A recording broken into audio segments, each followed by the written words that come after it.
सकाळी नाश्त्यामध्ये गरमागरम कांदा भजे बनवले होते आणि दुपारचं जेवण पण 1 वाजता आटपून घेतलं आणि त्यानंतर मी निघाले थोडीशी शॉपिंग करायला. पिल्लूचा बर्थडे येऊ द्या म्हटलं, थोडी शॉपिंग करावी. आणि हा जो ड्रेस समोर दिसतोय तुम्हाला सारखा व्हिडिओमध्ये दिसत असेल, कशाचा ड्रेस भरपूर आहेत घरामध्ये पडून, पण एकच असा एक ड्रेस असतो त्याच्यामध्ये आपल्याला कम्फर्टेबल फील होतं आणि तोच कम्फर्ट झोनवाला हा माझा ड्रेस आहे, त्याच्यामुळे व्हिडिओमध्ये सारखा तोच ड्रेस दिसतो.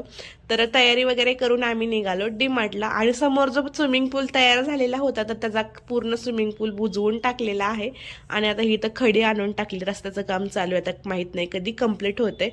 तिथून आम्ही आलो पेट्रोल भरण्यासाठी आणि पेट्रोल पंपावरती व्यक्ती काहीतरी स्प्रे वगैरे विकत होती, पण पिल्लूच्या पप्पांनी काही घेतला नाही कारण मंथ एंडिंग चालू आहे आणि पिल्लूचा बर्थडे सुद्धा मंथ एंडिंग मध्येच आलेला आहे. डीमार्ट मध्ये आल्यावरती सगळ्यात अगोदर मी चॉकलेट सेक्शनला गेले. घ्यायची तर मेलेडी होती पण तिथं अवेलेबल नव्हती, म्हणून हे किसमीचं नवीन व्हर्जन दिसत होतं काहीतरी, म्हणजे आहे जुनच पण माझ्यासाठी नवीन होतं कारण मी जास्त चॉकलेट घेत नाही. पण पिल्लूला जे चॉकलेट दिसत होत्या सगळ्या ते ट्रॉलीमध्ये टाकत होता. नंतर न गेले वेपर्स आणि फरसाण सेक्शनला.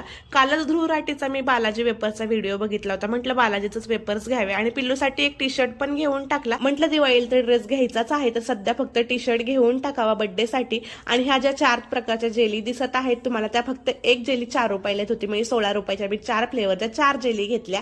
बिलिंग वगैरे करून झाल्यावरती आम्ही गेलो बेकरीमध्ये पिल्लूच्या बर्थडेच्या केकची ऑर्डर देण्यासाठी. तर ऑर्डर वगैरे दिली, त्यानंतर पिल्लूसाठी एक चॉकलेट फ्लेवरची पेस्ट्री घेतली कारण त्याला केक पाहून आजच बर्थडे सेलिब्रेट करायचा होता. म्हटलं चला एक पेस्ट्री घेऊन टाकावी. आणि आजचा व्हिडिओ एवढाच करायचा. भेटूया नेक्स्ट व्हिडिओत. बाय.